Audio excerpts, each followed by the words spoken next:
Today is going to be a short section.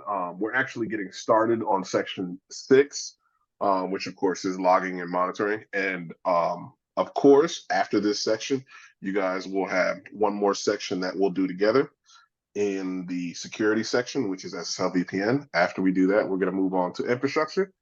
And, you know, if the cards play right, we should be done by the end of February, maybe. Probably earlier than that, but yes, we should be done soon. Okay, so let's go ahead and get started. So, by the way, here's the OSI model, and I'll send this to you guys after, so you guys can print it out to prep for our brief break next week for routing and switching. Okay, so logging basics, right? You guys, of course, already work on, the firewalls, what have you. You guys have looked at logs, right? For troubleshooting purposes, for confirmation purposes.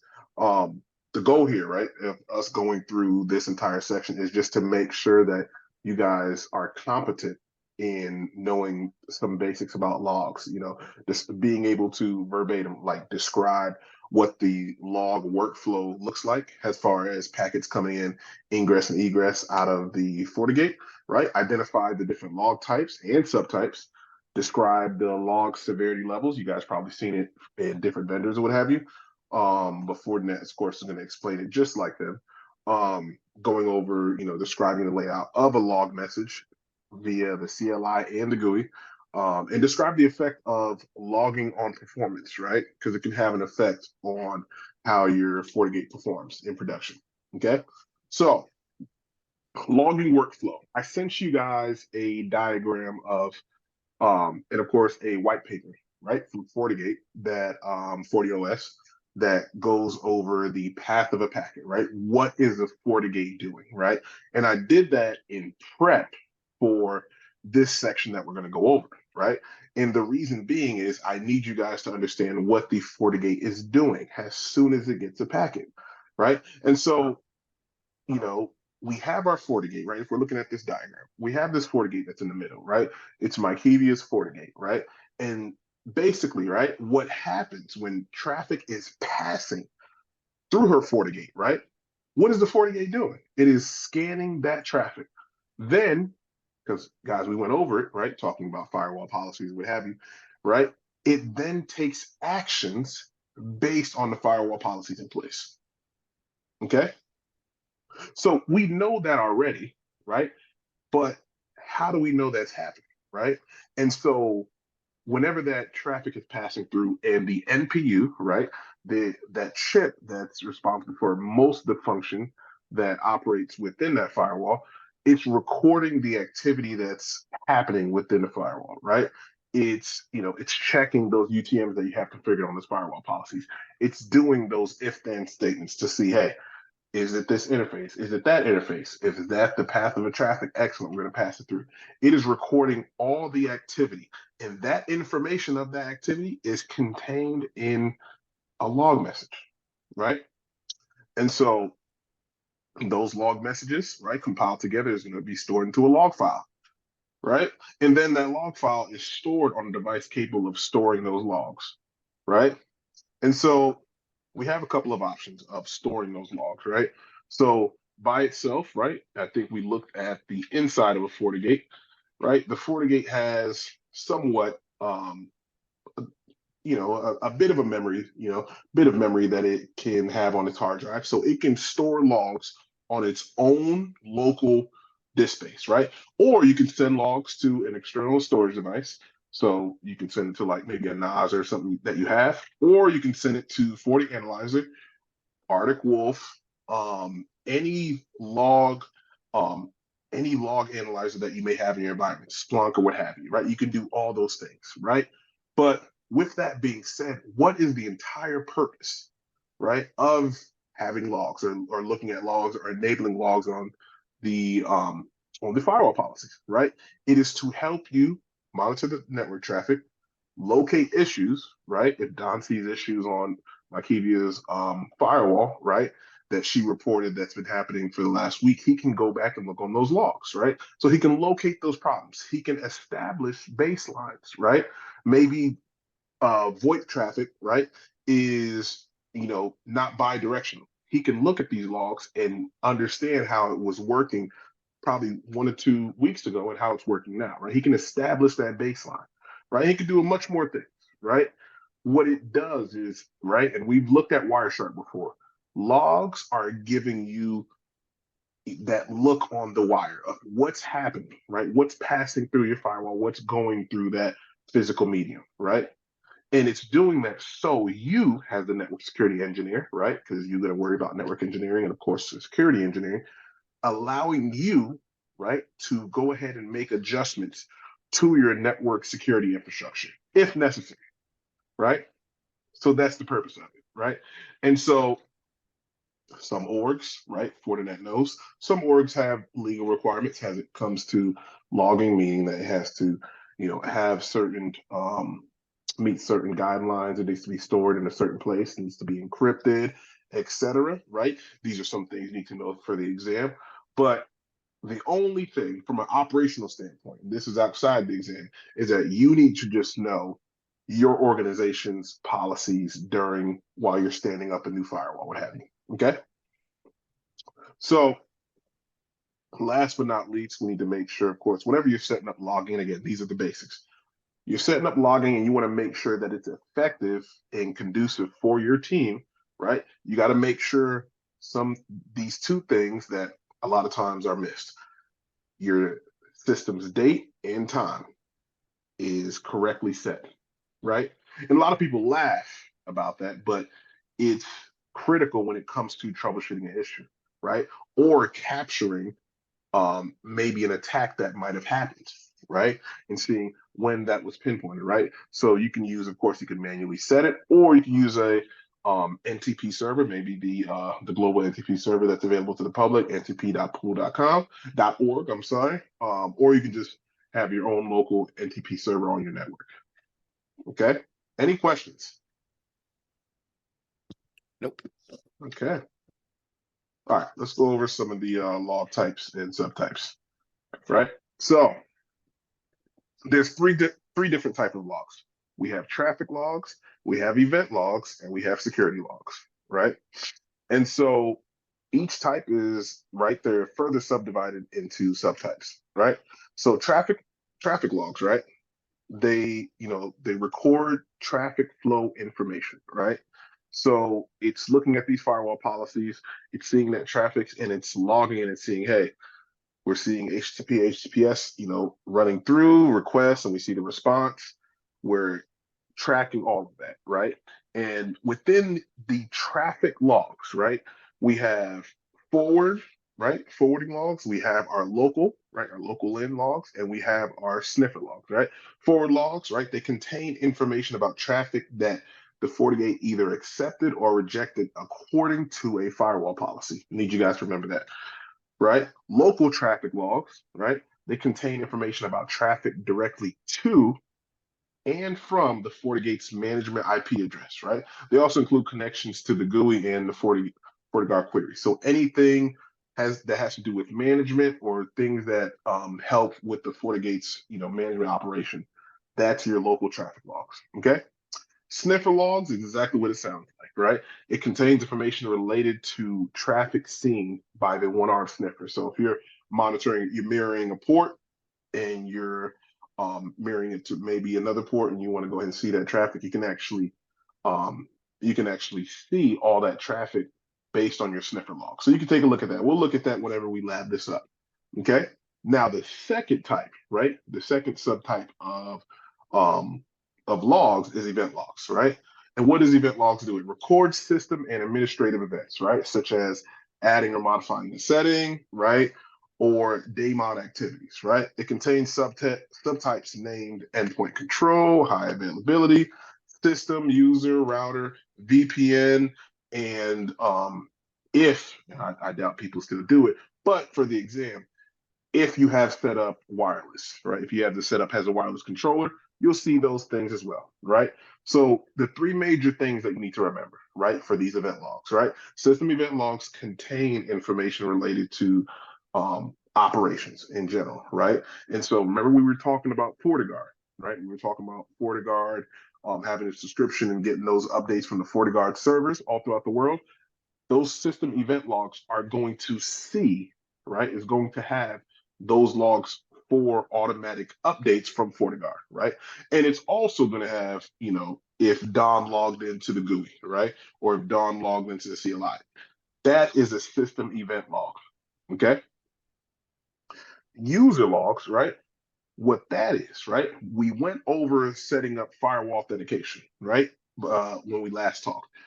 Those user logs are going to contain log on and log off events for firewall policies that use user authentication. Okay. Last but not least, right? Router, VPN, and wireless subtypes include logs for those features. So there's going to be different logs, right? Different log section whenever we get into the FortiGate, and I'll show you guys during lab day for those different types of sections within the FortiGate. Okay. All right. And of course, last but not least, right, we're going to have a security log, right? It's going to record those security events. So if Makivia is setting up her firewall, she has those UTMs enabled. We're going to have a log section that's showing us any attacks, any intrusion attempts, right? It's going to have the source and destination and everything that is set to it, right? And that log type, right, is going to be called, right? It's going to equal UTM, right? And you're going to see the different types of UTM that we went over before. So, and that you guys can see on the right, application control, antivirus, DLP, right? Anti-spam, all of these things are going to exist in a security log, okay? So remember, three type of log types: traffic logs, event logs, and security logs, okay? Yeah. Questions? So like the firewall has like something like Sentinel-1. What I should say, like it does something like that on the logs. Like would that fall into antivirus? Like So you said Sentinel-1, the Microsoft Office, the like Microsoft product.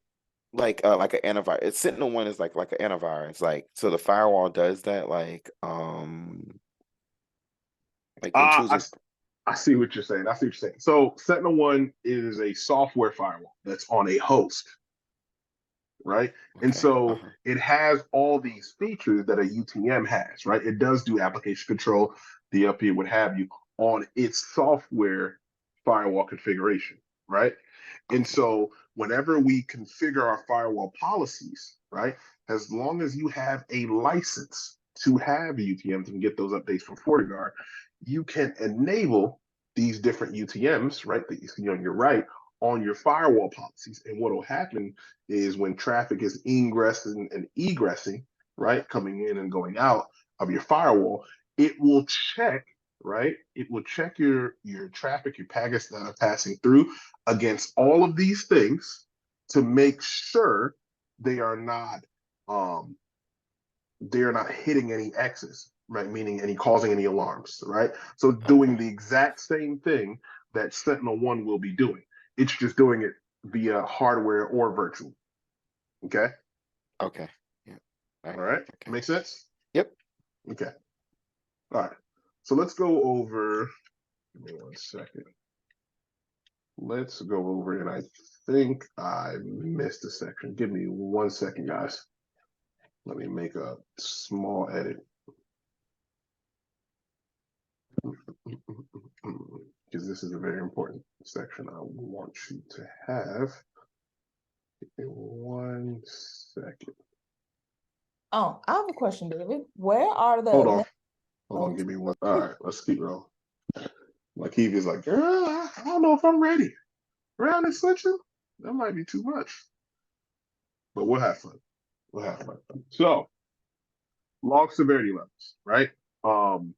If you guys haven't seen this before, right, and I'm sure you guys seen logging levels in a certain CLI before or different vendors, right? Each log, right? Each log entry has a log level, right?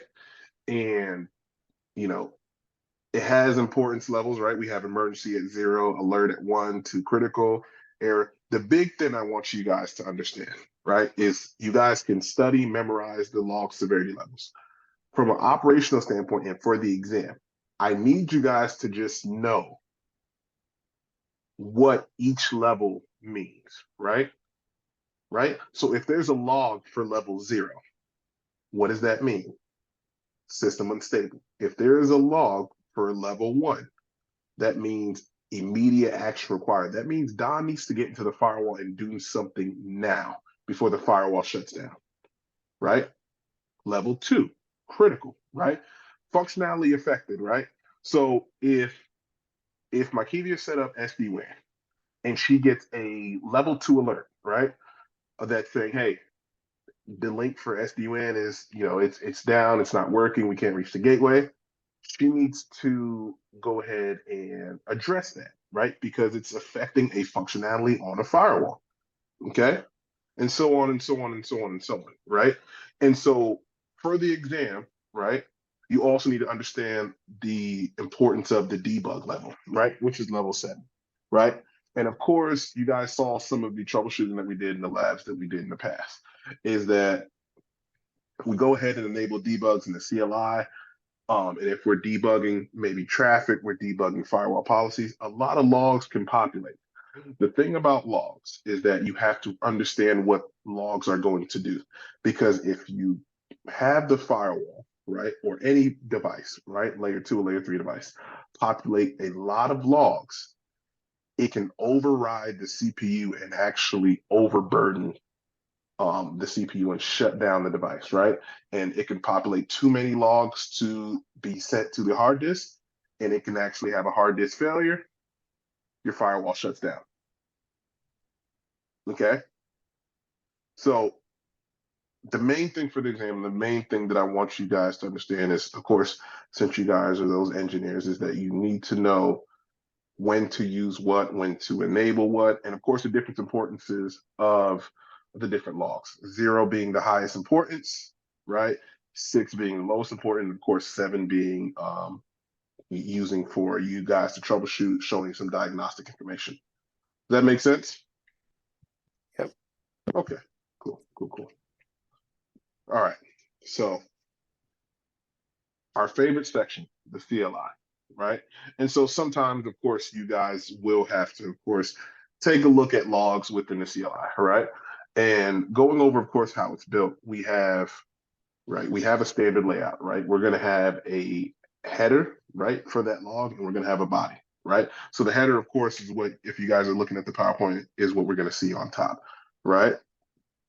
That header is going to have, right, it's going to have date, time, right? It's going to have that log identifier. That's where you see the log ID, right?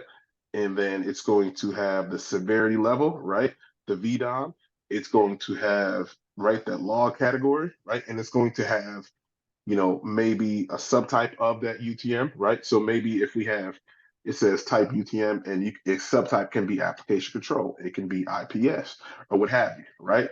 Then, right, we keep going within these, right, within the header, and we see the level, right? And that's where I want you guys to pay attention, right? And so the FortiGate is going to say level, and it's going to show you the word, right? It's not going to give you the number, it's going to give you the word, right? So it's going to say warning being level 4, right? So you need to understand what that looks like on, right? On the FortiGate, right? You need to know that, hey, it's going to show you the word warning or emergency, what have you, but you also need to know the number for the exam, okay? Right? And that's just for the header, right? Now, if we go ahead and move to the body, right? Now that body's going to show you specific information, right? It's going to show you the policy ID. It's going to tell you which firewall rule match that traffic. It's going to show you the source IP, the destination IP, that host name, right?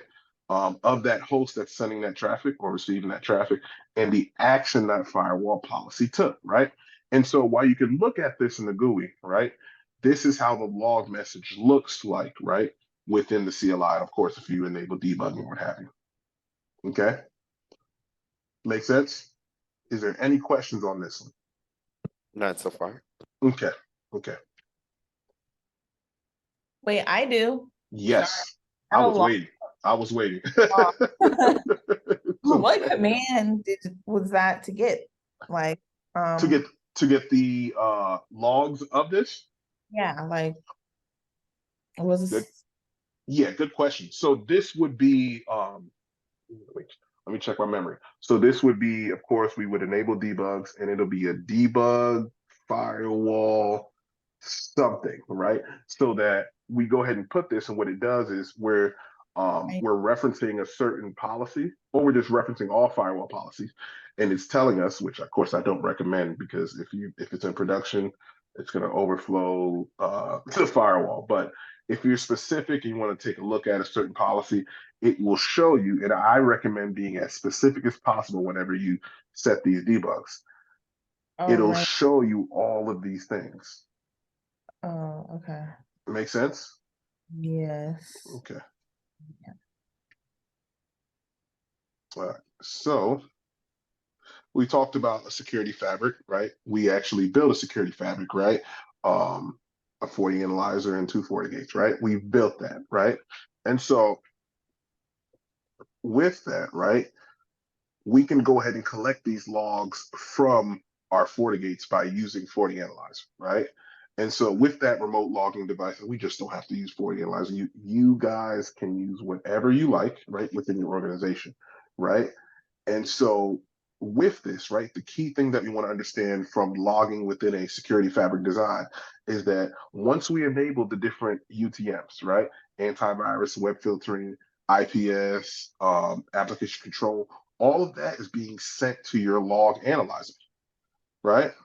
And so whenever you enable UTM, right, it's going to have a section within that log analyzer that is going to be sending all of these things. It's not just going to have network information. It's not going to just show routing and switching and all that stuff. It's going to show each and everything within your security fabric that has to do with security, right? So it's going to, through logs, it's going to give you an entire view of your network.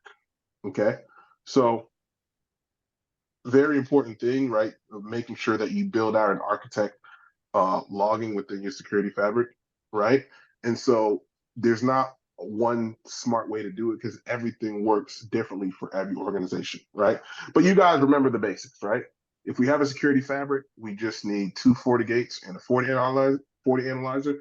But however you guys structure, right, your logging is totally up to you. Okay, you can log those logs. You can just save them locally, right? Just on the FortiGates. You don't have to send it to a FortiAnalyzer, or you can go ahead and set up separate interfaces to send logs to the FortiAnalyzer, right? And of course, you can check logging there. You can set your severity levels to see what you want to send to the FortiAnalyzer or your logging analyzer. Okay, right? Yep. Real important thing before we get off of here is that information, right, all these logs, right, are shared using FortiTelemetry, right? And that's the protocol, of course, if we were doing a packet capture, that is used to go ahead and send those logs, right, to either the root FortiGate and the FortiAnalyzer. Okay? So I need you guys to remember FortiTelemetry protocol for the exam. Okay? You said it's full 40 telemetry protocol. Yep, FortiTelemetry protocol. Okay. And what does that do again? Say that one more time. So FortiTelemetry protocol, right?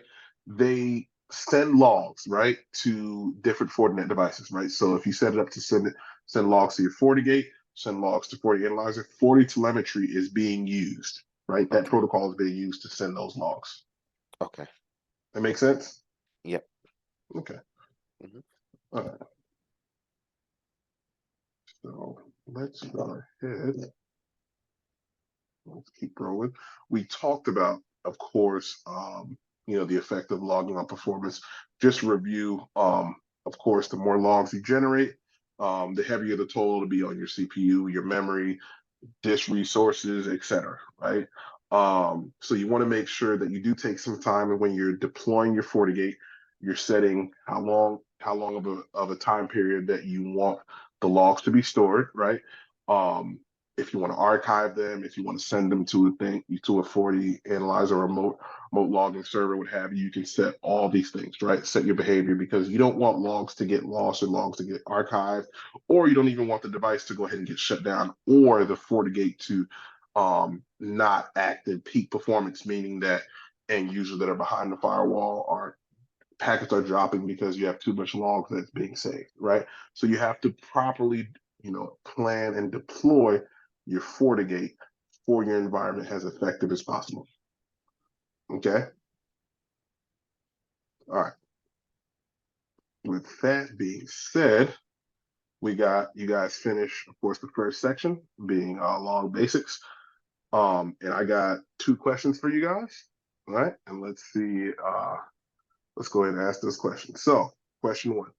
Which type of logs are application control, web filter, antivirus, and DLP? Is it A, an event log, or is it B, a security log? B, a security. B. There we go. All right. So, second question. The log blank contains fields that are common to all log types, such as originating date and time, log identifier, log category, and VDOM. Is it A, the log header, or is it B, the log body? The log header. Header. Jesus, you guys are making me proud. You guys have missed a step. I like it. So, with that being said, you guys have finished the first section. So tomorrow we'll go ahead and jump into local and remote logging, right? And we'll once we get to log settings, I'll go ahead and pop open a lab and so we can go ahead and take a look at it. Okay. All right. Sounds good. All Sounds right, good. guys. You guys have a great night. Okay. All right. Thanks, David. Take care, guys. Bye. No problem. You too.